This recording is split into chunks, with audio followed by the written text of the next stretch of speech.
Outros efeitos colaterais que são comuns da quimioterapia são as náuseas e vômitos. Nós falamos que eles agem em células que se replicam muito e que por isso as células normais que revestem o nosso trato gastrointestinal também têm essa característica que as células do câncer têm e por isso elas também acabam sendo atingidas.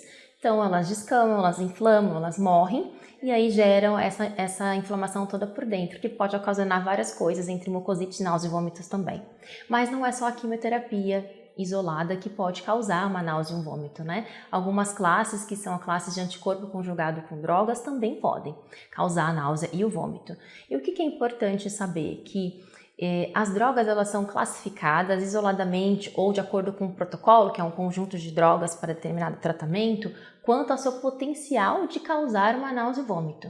Então tem as drogas que a gente sabe que tem um baixo potencial de causar esse efeito colateral, tem as drogas que têm um moderado potencial e tem um alto potencial. Então nós temos as diretrizes nacionais e internacionais que já norteiam os oncologistas a fazer ou não fazer, a necessidade ou não de uma prevenção para náusea e vômito para determinado paciente, a depender de qual droga ou qual protocolo ele vai utilizar.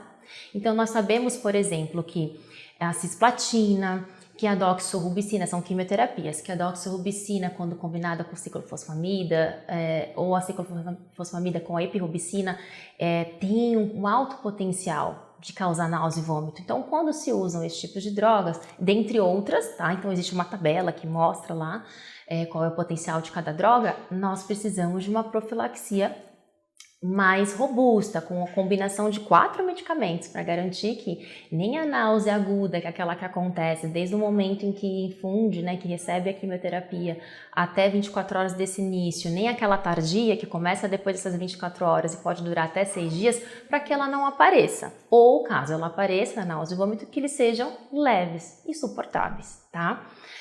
Tem também os protocolos que são de moderado potencial. Nesse também é recomendada a profilaxia, mas é uma profilaxia que não precisa ser tão robusta, tão forte, tá? E normalmente quando as drogas têm um potencial leve, não é recomendado profilaxia.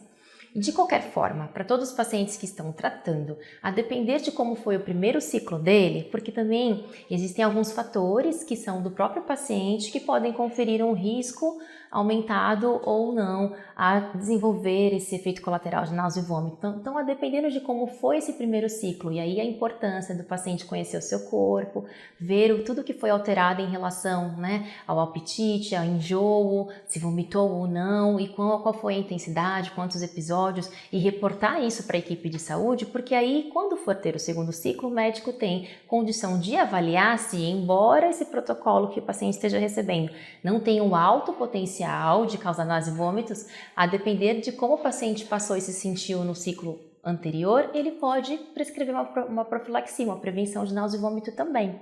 Tá?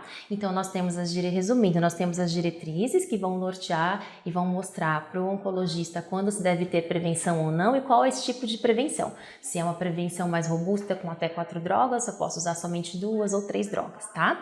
E de qualquer forma, se o paciente não tem um protocolo que tem um alto risco ou um moderado risco que exige uma profilaxia, mas ele não se sentiu bem, ele teve muita náusea, muito vômito, o médico pode fazer então uma prevenção a partir do segundo ciclo.